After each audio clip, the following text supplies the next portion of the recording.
DCGB. Hatid sa inyo ng Department of Health, Center for Health Development Bicol ang palatuntunang Chikahang Pangkalusugan. Maghahatid ng mga impormasyon may kinalaman sa mga programs ng Department of Health, Chikahang Pangkalusugan. Pagtatalakay ng mga napapanahong issue na tiyak na inyong papakinabangan. Chikahang Pangkalusugan, mental health concerns, mga health tips at iba pa. Ang lahat ng yan ay mapapakinggan ngayon na sa DCGB, always number one.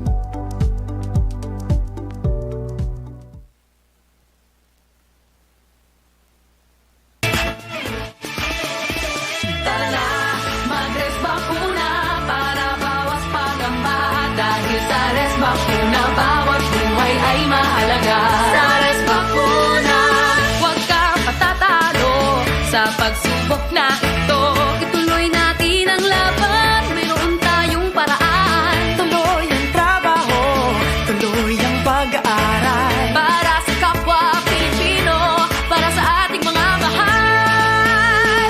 Tara na, mag-res bakuna para bawas pangamba. Dahil sa res bakuna, bawat buhay ay mahalaga.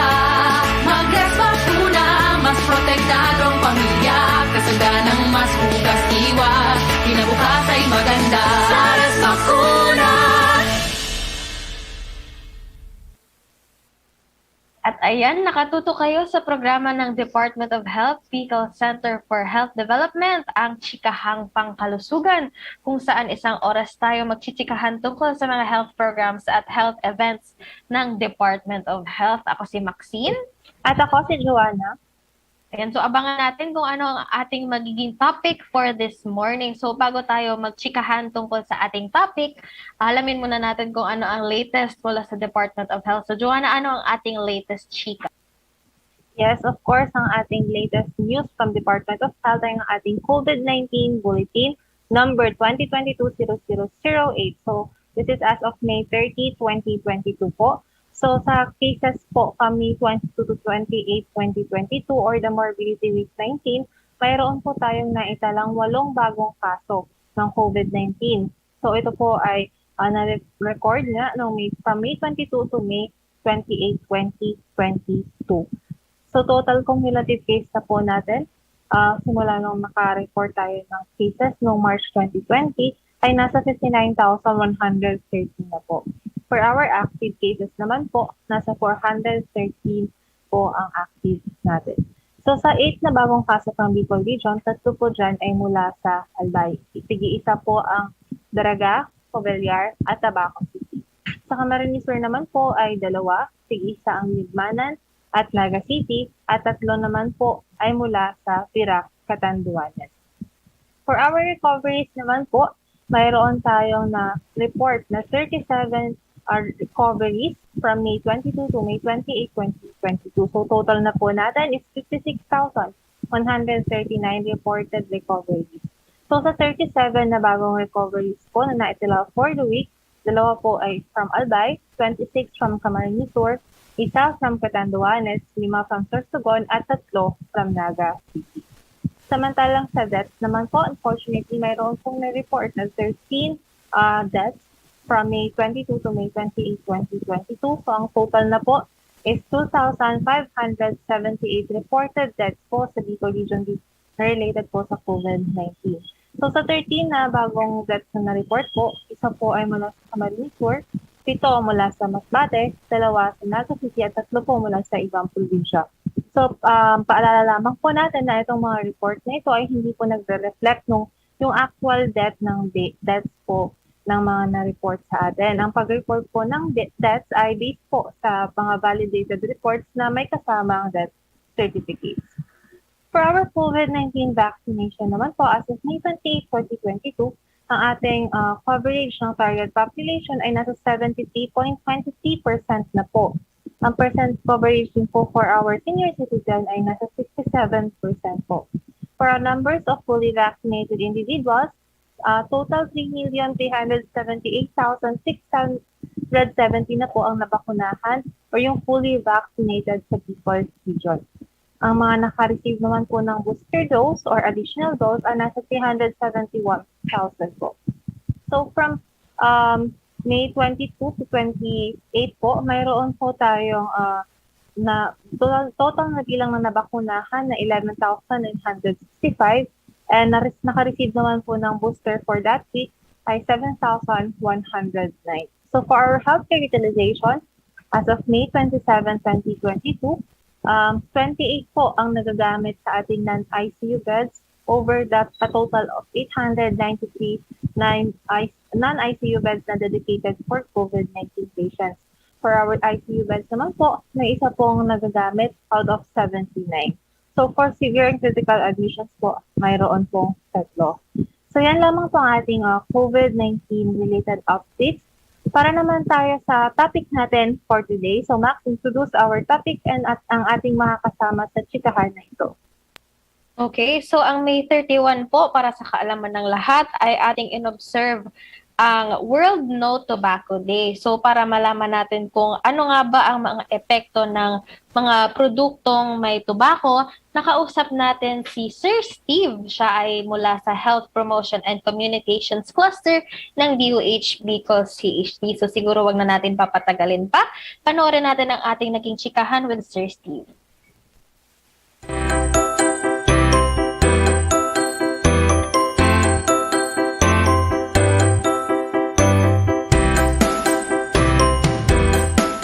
So dahil atin nang inobserve ang World No Tobacco Day noong May 31, ating makakasama si Sir Steve ng DOH Bicol para pag-usapan ang importansya ng pag-iwas sa mga tobacco products. So magandang umaga, Sir Steve.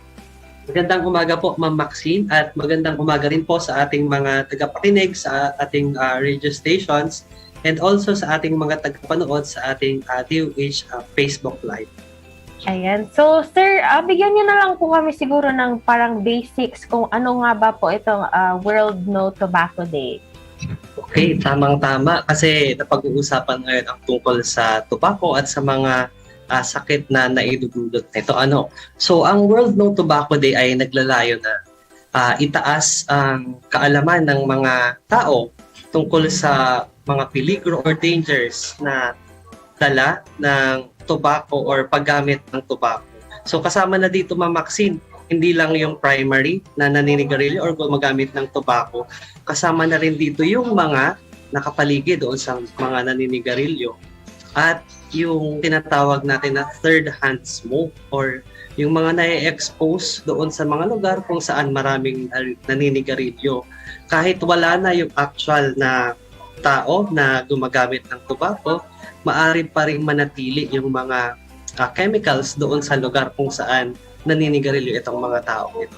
Kaya importante na ipaalam natin o ang layunin nitong World No Tobacco Day ay pigilin yung paggamit ng tobacco, especially meron itong Maxine na iba't ibang anyo. Hindi na lang po ito yung sigarilyo na conventionally nakikita natin na ginagamit at sinisindihan. So meron na po itong iba't ibang forms. So paano nga po ito nagsimula? Noong 1987 po, binuo ng World Health Assembly ng WHO ang observance ng World No Tobacco Day. Noong una, Ma'am Maxine, hinikayat nila yung mga tobacco users na mag-quit for at least 24 hours. So kaya siguro tinawag na World No Tobacco Day noon ito dahil hinikayat nila itong mga users na mag-quit muna sa paggamit ng tobacco for a day. And yung mga sumunod na taon, mas pinaigting na nila yung kampanya, yung mga opisina na ng mga United Nations agencies, ang pinilit nilang madeklara na tobacco-free. So dyan po, Ma'am Maxine, nag-umpisa itong observance natin ng World No Tobacco Day. Ayun. So, nabigyan mo na nga kami, Sir Steve, ng pahapyaw kung para saan itong World No Tobacco Day. Pero, bakit ba kailangan may ganitong World No Tobacco Day? Okay. Parang mas lumalim na yung nagiging rason ng ating observance ng World Tobacco Day.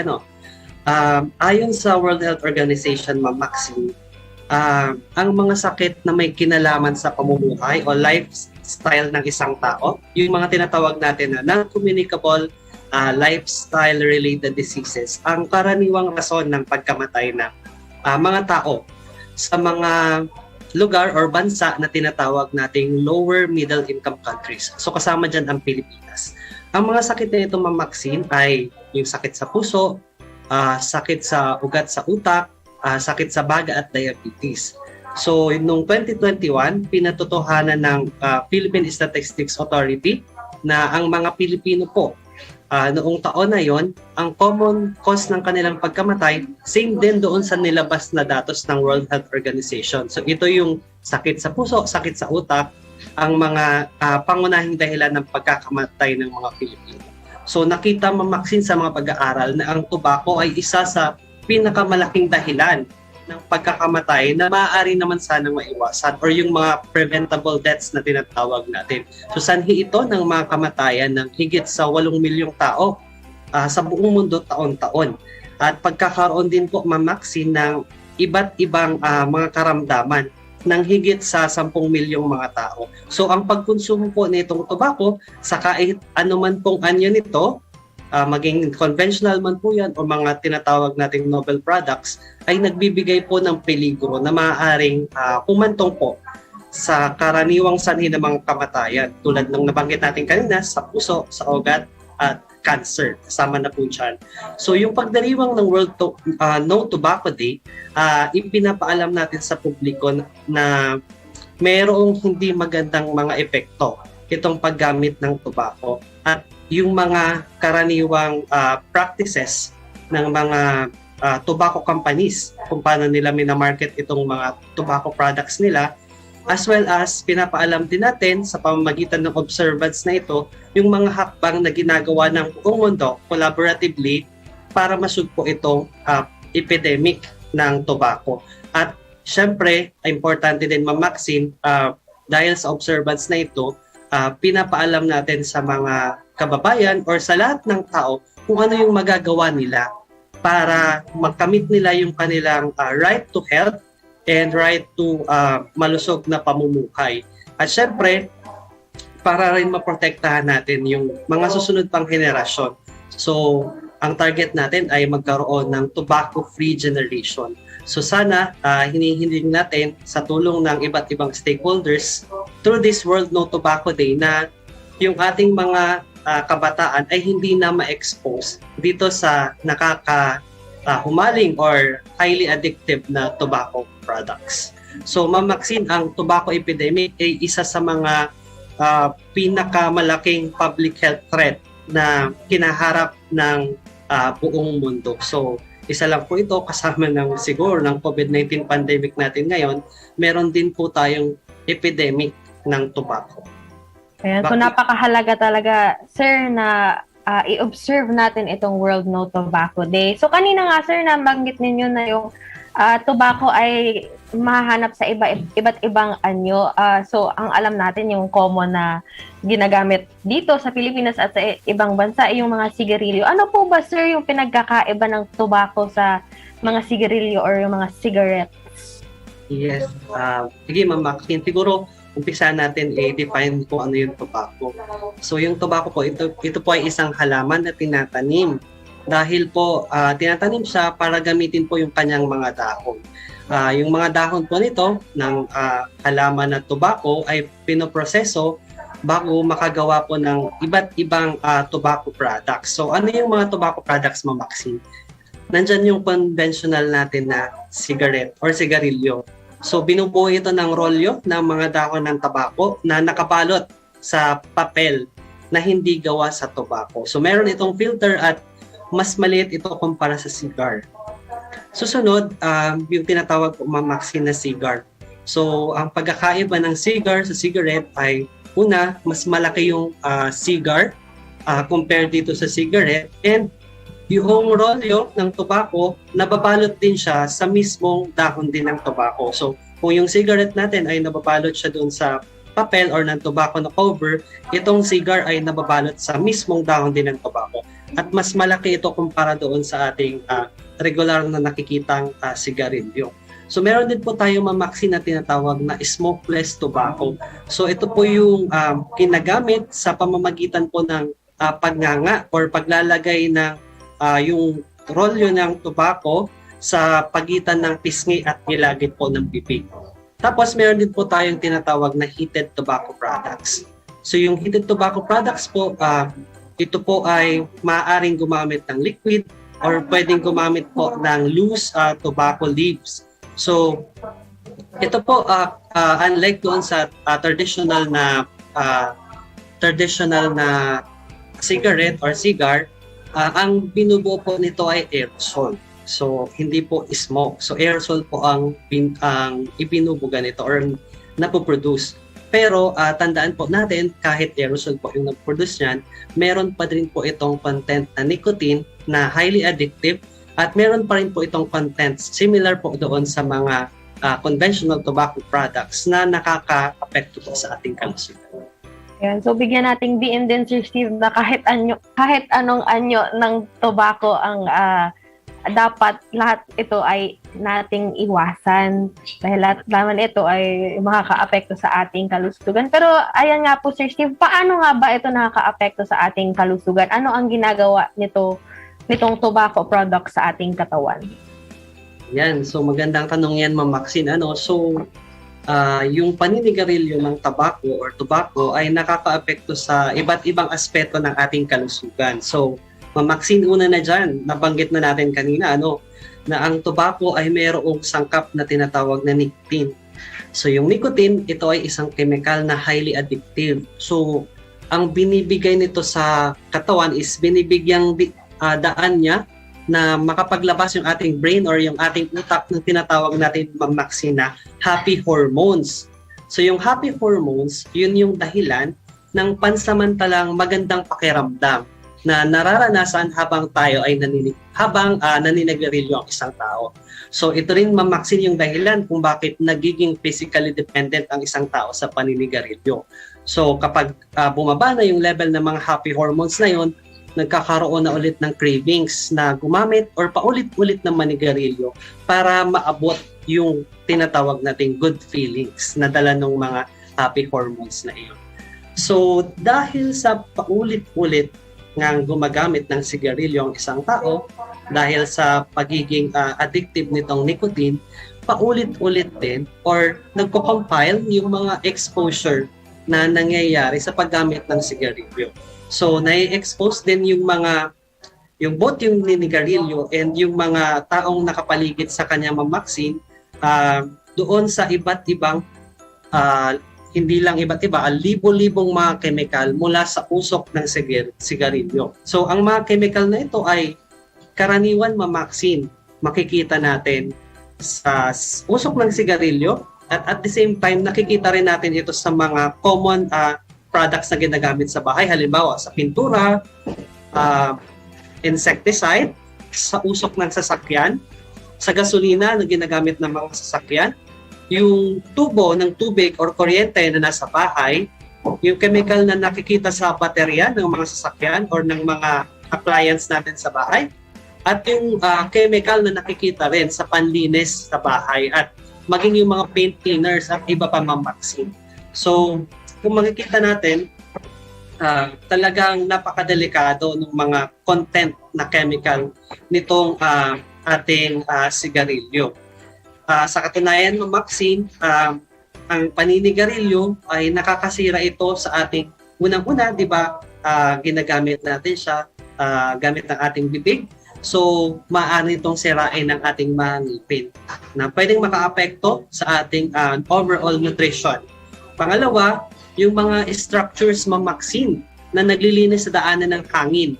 Yung parang mga walis sa loob ng ating mga baga, nasisira din ito kapag patuloy tayong na-expose sa sigarilyo. Pangatlo, yung mga estruktura naman para matulungan yung ating katawan na ipasok yung oxygen sa dugo at ilabas yung carbon dioxide palabas ng ating katawan. So, itong paninigarilyo din or yung mga chemical na nasa sigarilyo ay pinapaliit din ito yung daluyan ng dugo sa ating katawan. So, nagiging dahilan ito ng pagkasira ng lining or yung innermost na layer ng ating mga ugat sa loob ng ating katawan. At higit sa lahat, Ma'am Maxine, siguro pinaka-importante, nadadamage po ng mga chemical na ito ang DNA ng tao. So dahilan ng pagkakaroon ng iba't ibang sakit. Ayan, so na-mention nyo nga, sir, yung mga epekto ng tobacco sa katawan ng tao. So ano po yung mga karaniwang sakit na mention nyo, nabigyan nyo na kami ng pahapyaw, pero pwede po mo po ba kami bigyan ng parang specific na mga sakit na maaaring makuha sa paggamit ng mga tobacco products? Okay, Ma'am Maxine, dahil nga ang tobacco ay ipinapasok natin yung mga chemical sa ating katawan, unang-unang may expose dyan yung ating bibig. So, maaaring magkaroon ng dental caries sa ating ngipin, masisira itong ating mga ngipin, or maaari rin na magkaroon tayo ng cancer dito po sa ating parte ng ating bibig or ulo. Yung mga istruktura naman sa baga na naglilinis ng daanan ng hangin, kapag ito ay nasira, maaari itong mauwi sa bronchitis at iba't ibang klase ng lung infection. Yung mga istruktura naman para sa pagpasok ng oxygen sa dugo, kapag ito ay naapektuhan, maaari tayong makaranas ng Maxine ng pag-iksi ng ating paghinga or paghingal. So madali tayong mapagod kapag tayo ay grabing manigarilyo.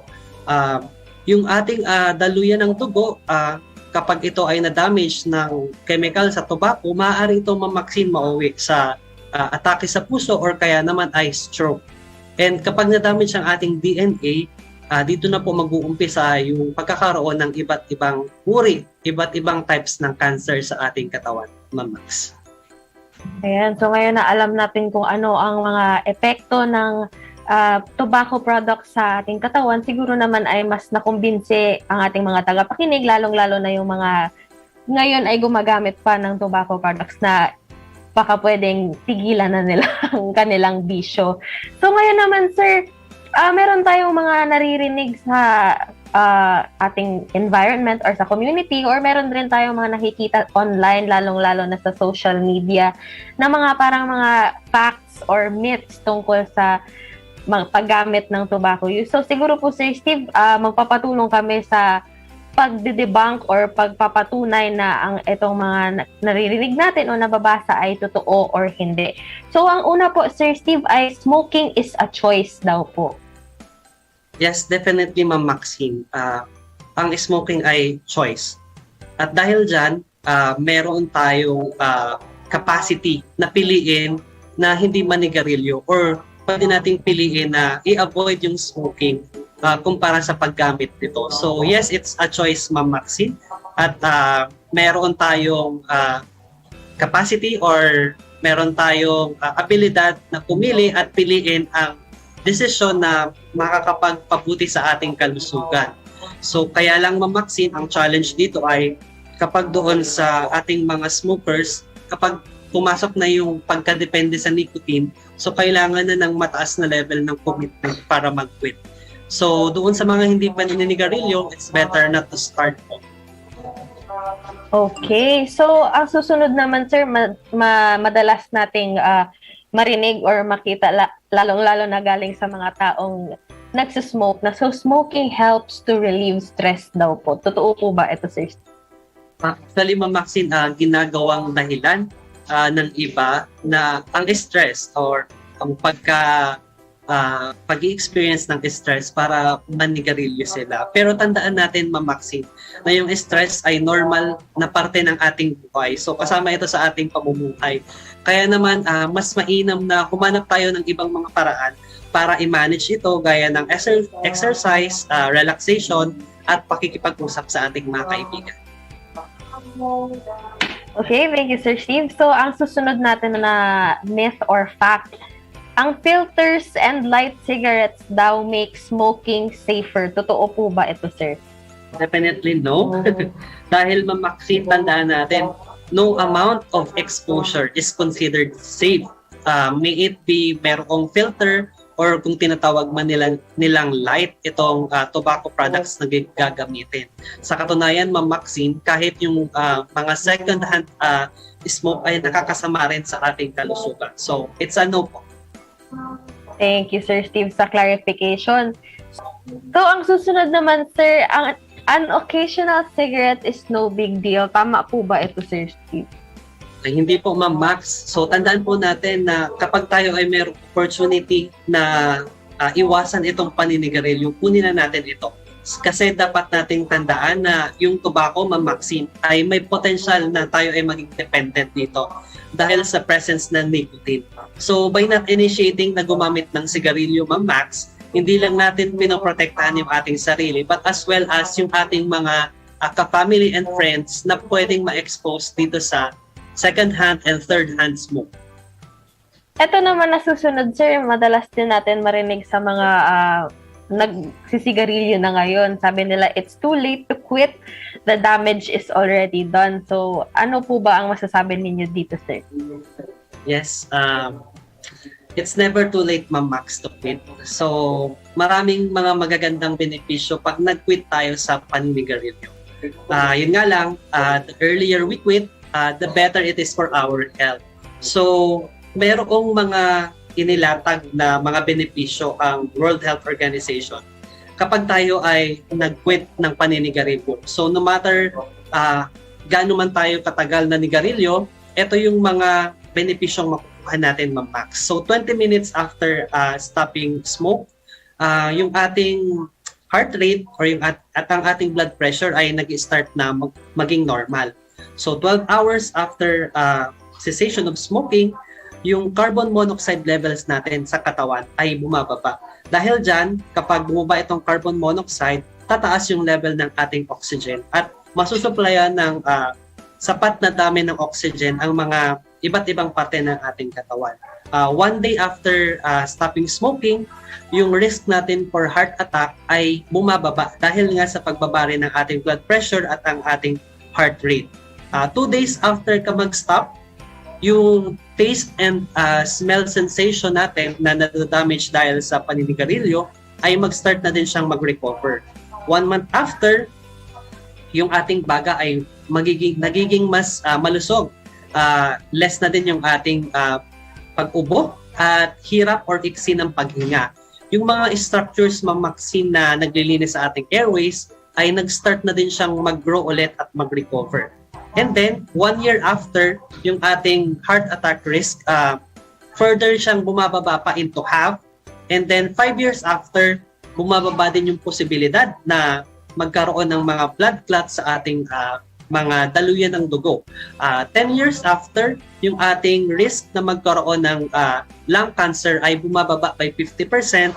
And 15 years after, yung ating risk ng heart disease ay essentially the same as doon sa non-smoker. So, Ma'am Max, ang bottom line dito is wag natin antayin na magkaroon ng mga komplikasyon bago pa natin i-consider na mag-quit sa paninigarilyo. So, eto po, sir, na next statement natin, madalas nating nakikita online. Pero sabi nyo nga kanina, second-hand smoke is dangerous. Pero sabi nga ng iba, second-hand smoke may bother people, pero hindi naman daw ito dangerous. Ano po ang masasabi ninyo dito, sir? Ma'am Max, lahat ng usok na dala ng paggamit ng tobacco ay merong peligro. So, maging yan man po ay primary, second-hand, at third-hand na smoke po or exposure. So, kahit sa maiksing panahon po, ay may panganib po itong dala sa mga bata at mga adults. Sa katunayan po, ito po ang dahilan ng pagkamatay ng higit sa 1 milyon na tao. Itong second-hand smoke po ay dahilan ng pagkamatay ng higit sa 1 milyon na tao bawat taon. Sa mga bagong sila, Ma'am Max, pinapataas nito yung risk or ng pagkakaroon ng sudden infant death syndrome or yung biglaang pagkamatay ng isang bagong silang na sanggol. At nagiging sanhi din ito, Ma'am Max, ng mga komplikasyon sa pagbubuntis at maaaring yung isilang na sanggol ay mas mababa yung timbang kumpara doon sa mga normal na sanggol na hindi na-expose dito sa tobacco smoke po. So, it is as dangerous yung secondary and third-hand smoke. It is as dangerous as the primary smoke po. Okay, so para naman sa ating last, sir, na statement, nakikita natin online at naririnig sa community, ang sabi daw nila, quitting smoking is a painful and difficult experience. Tama po ba ito, sir? Ma'am Max, quitting smoking is the most critical choice that we can make para maiwasan natin yung mga future complications. like disabilities and deaths po, or pagkamatay. So, yung iba may experience po withdrawal symptoms, but hindi naman po ito nagtatagal ng matagal. So, it takes a lot of commitment po talaga to successfully quit smoking. So, the sooner we do it, Ma'am Max, the better it is for our health. So, sabi nga, the saying goes that quitters never win. But with tobacco smoking, it's a different story. Because in tobacco, quitters are real winners po. So, if merong bagay na mananalo tayo kapag tayo ay nag-quit, it is quitting tobacco use. Ayan, so thank you very much, Sir Steve, sa pagsagot sa mga katanungan namin. So ngayon alam na natin yung basics ng ating World No Tobacco Day at ang importansya ng pag-iwas ng tobacco use. Na-debunk din natin yung mga nababasa natin online at naririnig sa ating community tungkol sa paninigarilyo. So mamaya-maya, Sir Steve, ipagpatuloy natin ang ating chikahan tungkol sa World No Tobacco Day. Magbabalik po ang chikahang pangkalusugan.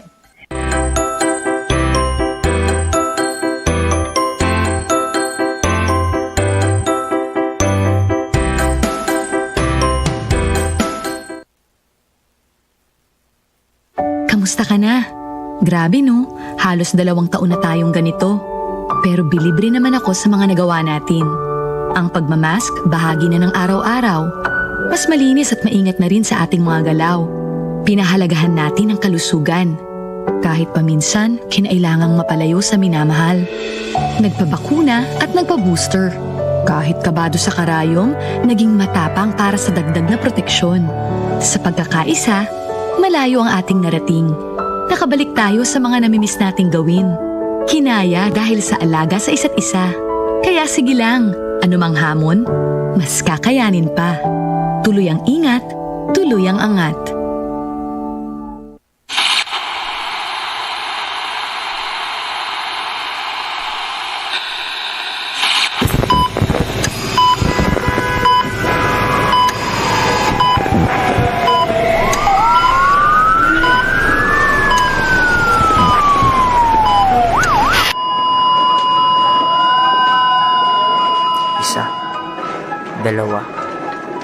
Dalawang taon na tayong ipit sa pandemya. Pandemyang ramdam ang tagal ng panahong inagaw sa atin. At hindi nawawala matapos ang pumikit, pikit, pahingang mailap at isang biyayang bihira para sa manggagawang pangkalusugan. Na buhay nila ang itinataya kapalit ng buhay ng iba. Buhay ay binuwis para sa bayang naghihirap. Naghihinagpis sa ilalim ng bigat ng COVID-19. 2 taon na ang lumipas nang harapin ng ating mga health workers ang kalabang hindi nakikita, hindi tinatablan ng bala.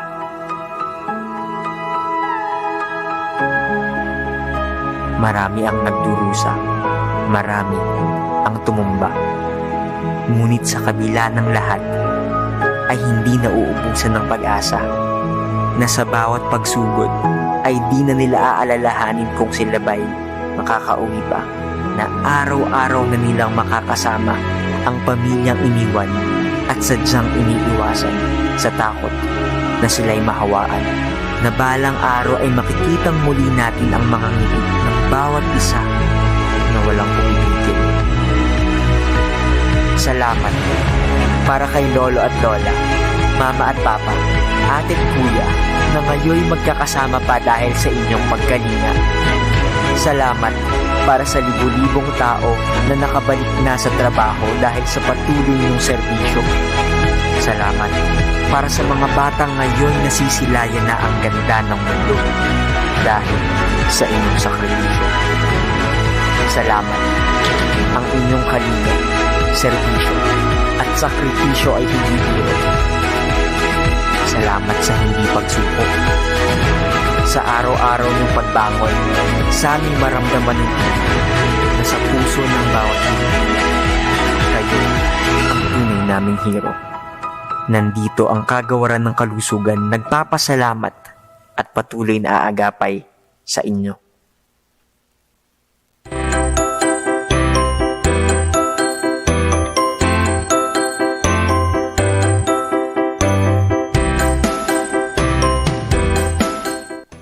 nagbabalik ang Chikahang Pangkalusugan. Kasama pa rin natin si Sir Steve at ating pinagchichikahan nga yung ating ino-observe ngayong noong May 31 na World No Tobacco Day.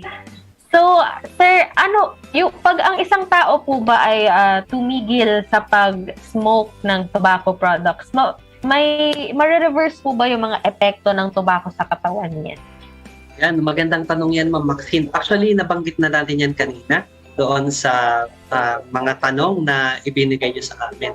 Pero i-emphasize lang natin, yung pag-quit sa paggamit ng tobacco or yung smoking ay isa sa pinaka-importanteng action na pwede natin gawin para ma-improve yung ating overall health.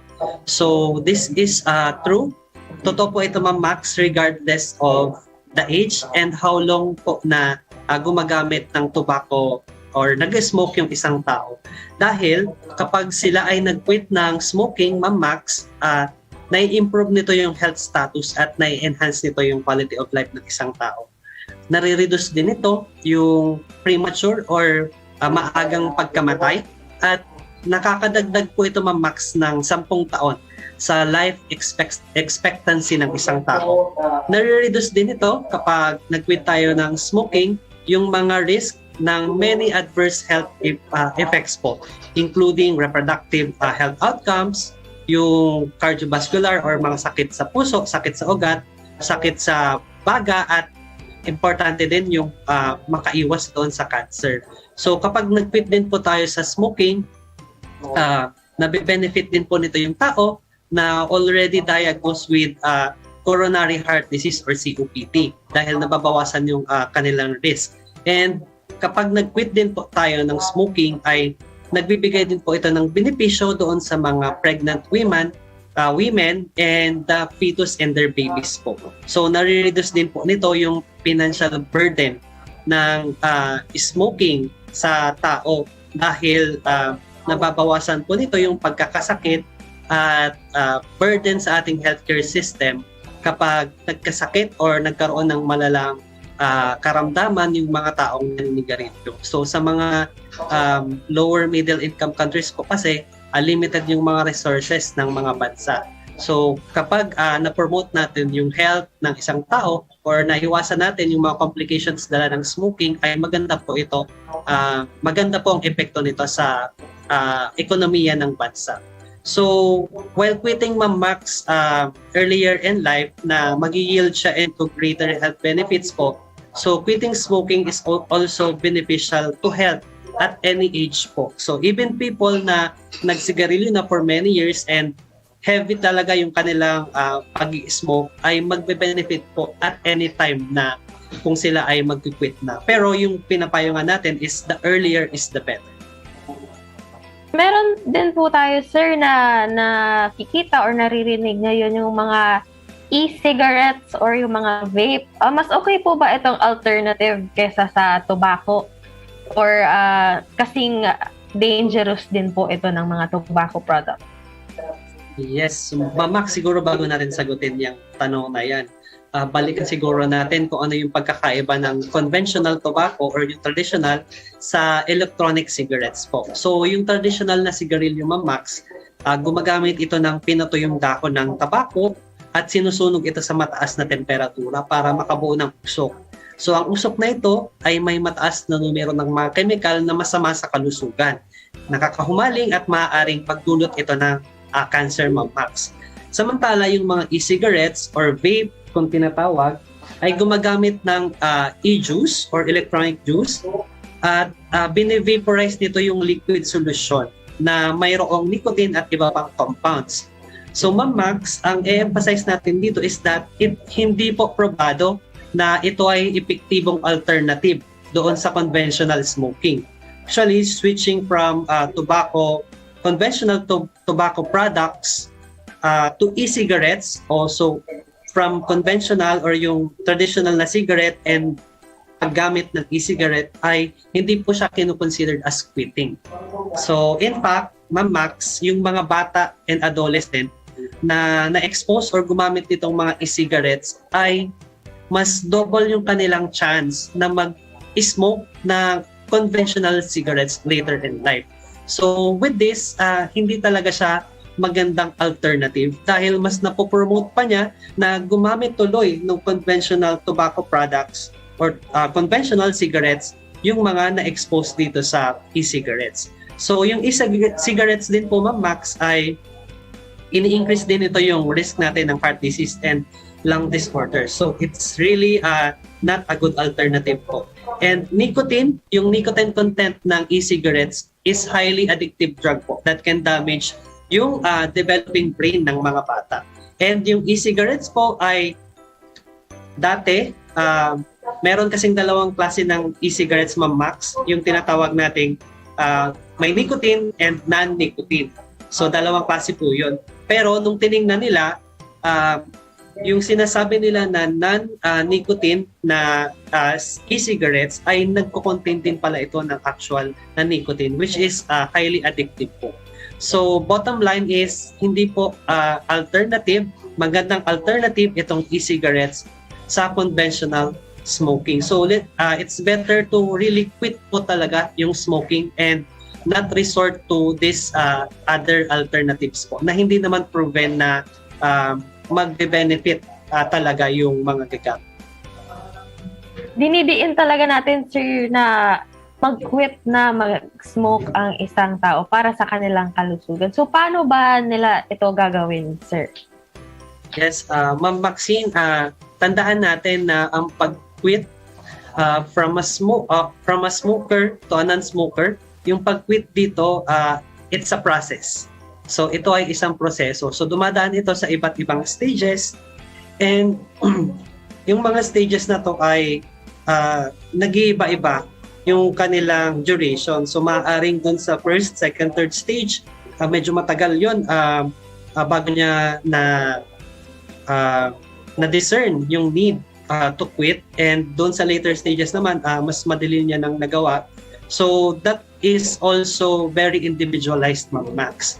Pero it will start po with the awareness ng vulnerabilities and risk ng isang individual about doon sa kanyang perception, doon sa kanyang paninigarilyo. So kapag meron ng awareness, Ma'am Max, it is now important, Ma'am, to commit to quit na po talaga by starting with simple steps. So hindi naman biglaan. So simple steps muna toward tobacco cessation use. Yung mga small steps na to, kailangan itong ma-sustain and pwedeng ma-amplify by consulting with our counselors and seeking medical treatment for nicotine dependence. So at this point, knowing your triggers, Ma'am Max. Triggers, ito yung mga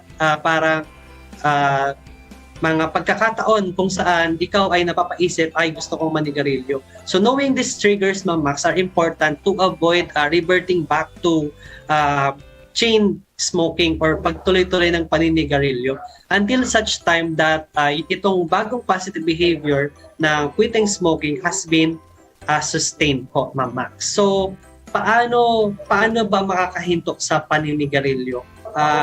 Number one is to have a plan sa paghinto, at dapat mag-commit tayo or panindigan natin ito.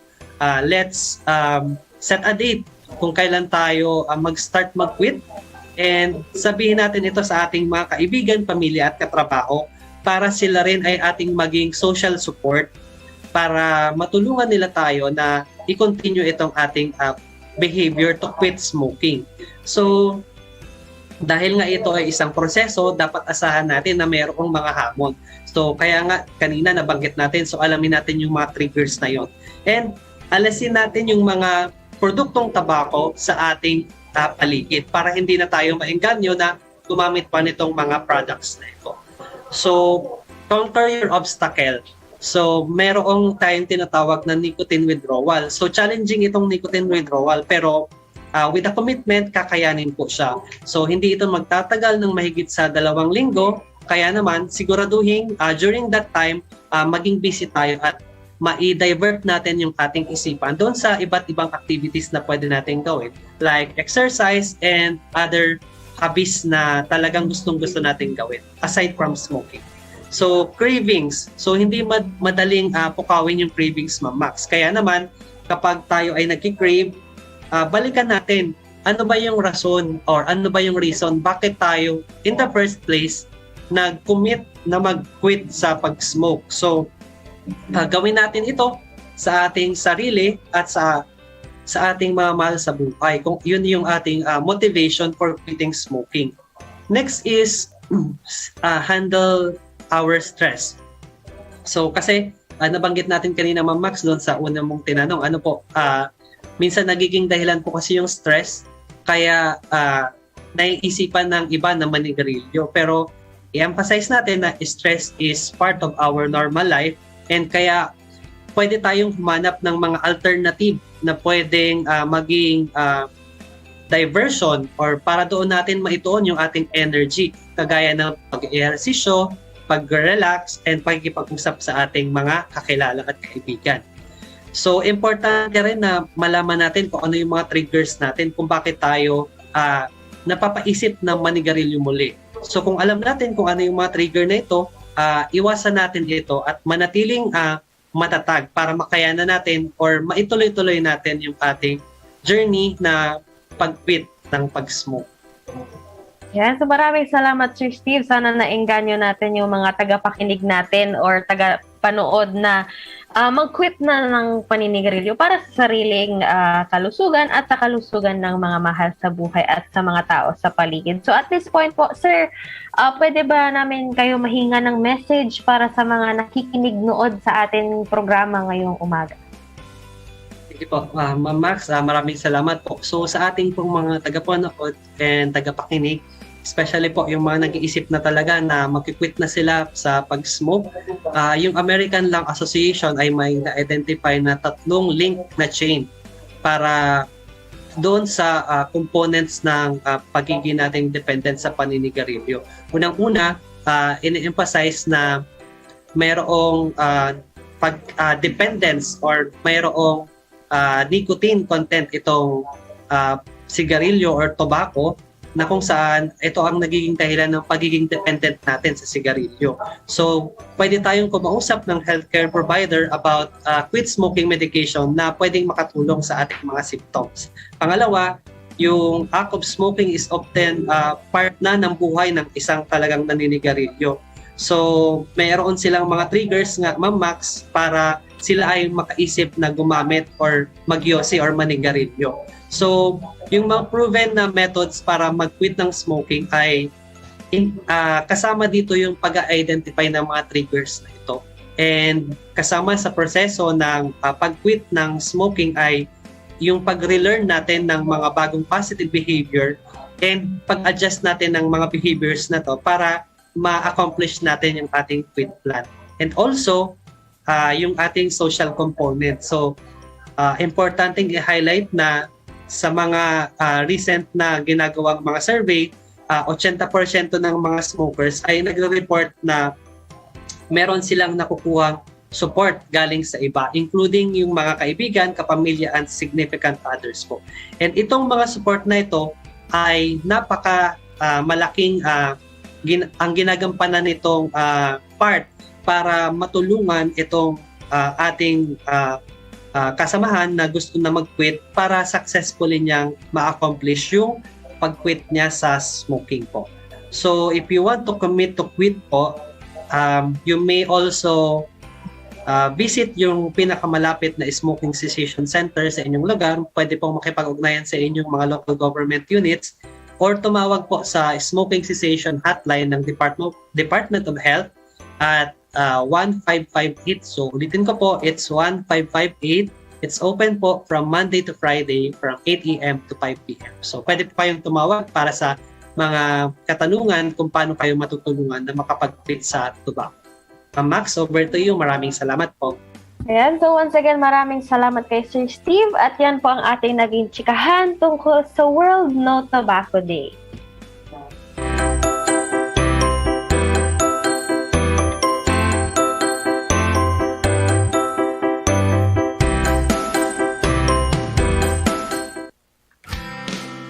Alam mo na ba? Ang mental health ay isang mahalagang bahagi ng ating pangkabuuang kalusugan. Walang health kung walang mental health. Ayon nga sa World Health Organization, Mental health is a state of well-being in which an individual realizes his or her own abilities, can cope with the normal stresses of life, can work productively, and is able to make a contribution to his or her community. Ang mental health ay mahalaga sa ating pangkabuuan at individual na abilidad magtrabaho, mag-isip, makaramdam at mabuhay. Kaya naman ngayong panahon ng pandemya, huwag kalimutang pangalagaan ang ating mental health tulad ng pag-aalaga natin sa ating physical health. Ang self-care ay isa sa pinakamabisang paraan upang pangalagaan ang ating mental health. Ang simpleng pag-exercise o pagtutok sa ating mga hobbies ay isang paraan ng self-care. Care for yourself.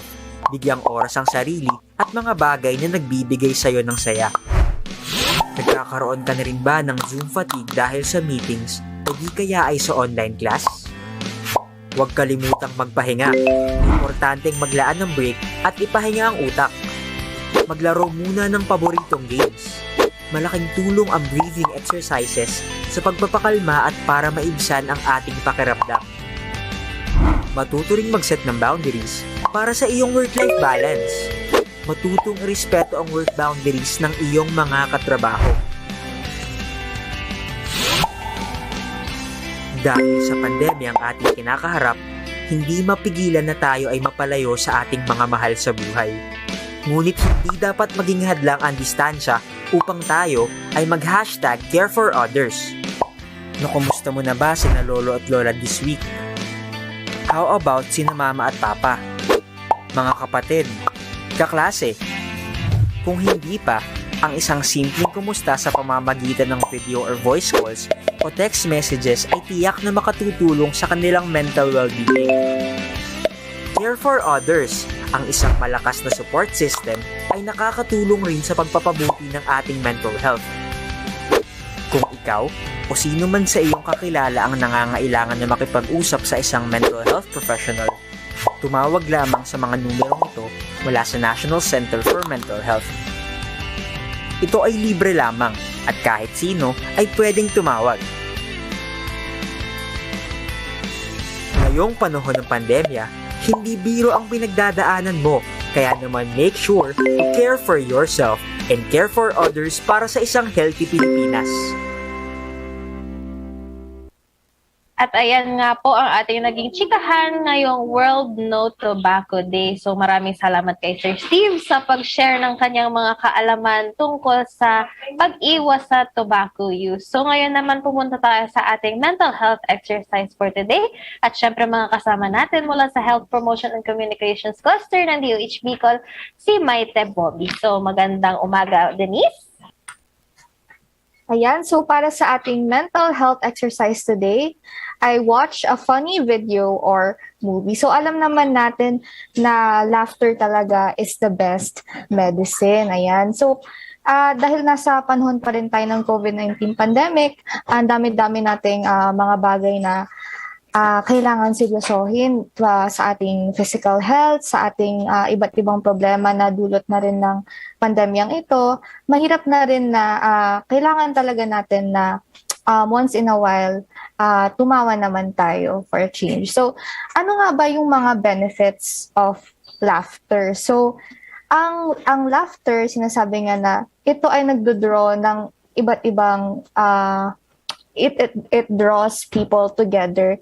At ito rin ay nagtitrigger ng ating healthy physical and emotional changes sa ating katawan. Ang laughter din or ang pagtawa ay nagsistrengthen po ng ating immune system na kapag lift ng ating mood, nakakawala ng physical and emotional pain at pinoprotektahan tayo sa mga damaging effects of stress. So, nothing works faster than a good laugh, di ba po? So, ano nga ba yung mga reasons kung bakit ang laughter ay mabuti para sa ating mental at physical health? So, unang-una, laughter relaxes the whole body. So, nire-relax ng pagtawa ang ating katawan. So, by watching something or, you know, by conversing with our friends, our family, and yung mga light conversations lang, nakaka-relieve ito ng physical tension sa ating katawan, ng stress, at nakakapag-relieve din ng ating muscles. So, laughter also boosts our immune system. Sinabi na po natin yan. Laughter also triggers the release of endorphins. Ang endorphins po ay ang hormone sa ating katawan. Ito ay ang ating feel-good na hormone. Ika nga. So, endorphins po promote an overall sense of well-being at ito rin po ay nakaka-relieve ng anumang sakit sa ating katawan. So, laughter also protects the heart. Ang laughter po ay nakakapag-improve ng mga functions ng ating dugo at nakaka-increase ng ating blood flow, which can help protect sa atin sa mga iba't ibang diseases tulad na nga ng heart attack at cardiovascular problems. Laughter burns calories. So, siguro isa to sa mga hindi karaniwang kaalaman, pero laughter also burns calories. So, one study has found na laughing for 10 to 15 minutes a day can burn approximately 40 calories. So, magandang kaalaman po yan. Laughter lightens anger's heavy load, at laughter may even help us to live longer. So, ayan po ang mga reasons or kadahilanan kung bakit importante naman sa ating buhay na we could use a good laugh naman paminsan-minsan. So, it's not always seryoso tayo sa buhay, but we should also provide time for us to converse with our family and friends, to talk with them, and yung mga light conversations lang para makapag-uplift ng ating mood. So that has been our mental health challenge or exercise for today. Back to you, Max. Thank you very much, Denise, para sa ating mental health exercise for today. So dapat nating tandaan na magkasing halaga po ang ating mental health at ang ating physical health. So I think that concludes our chikahan for today. Maraming salamat sa mga tumutok at sana ay marami kayong natutunan. This has been Maxine. And this has been Joanna na nakasama niyo sa araw na ito for our chikahan. So, maraming salamat po at mag-iingat po tayong lahat. Magandang tanghali po sa inyo.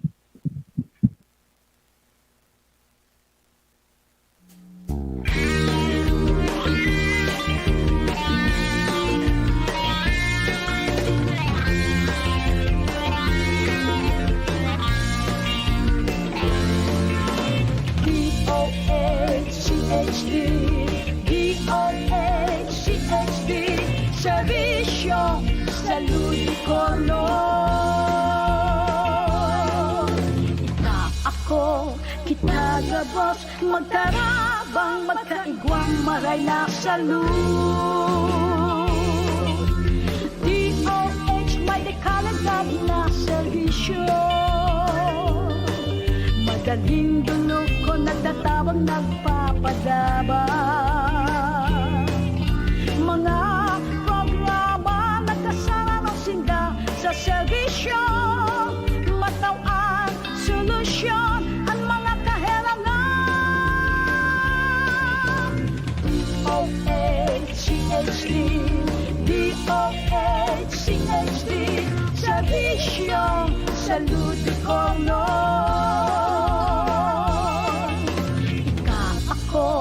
Kita gabos, magtarabang, magkaigwang, maray na salud. Buon sa inalan, ipangakisagod na kita magdakula. Immunization, vaccination, sa tuig tinaon. Mag-ibog maagi, maiwasan ambisyon. Regular na check-up ang kaibuhan. DOHCHD, DOHCHD, serbisyo sa Ludicolo. Ako, kita gabos, magkarabang, magkaigwang, maray na salud. Balanseng, magkaon, tamang katurog. Ehersisyo, magsumba, magpabibi, magtimba.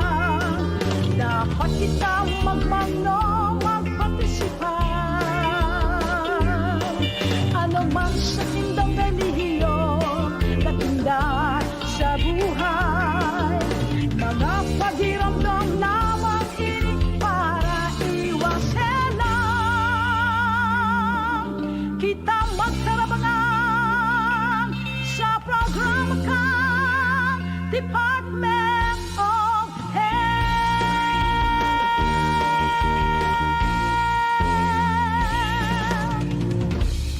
Abangan ang susunod na Chikahang Pangkalusugan dito lamang sa DCGB sa susunod na Martes, alas 11 hanggang alas 12 ng tanghali. Makialam, makisama, iwasan ang sakit,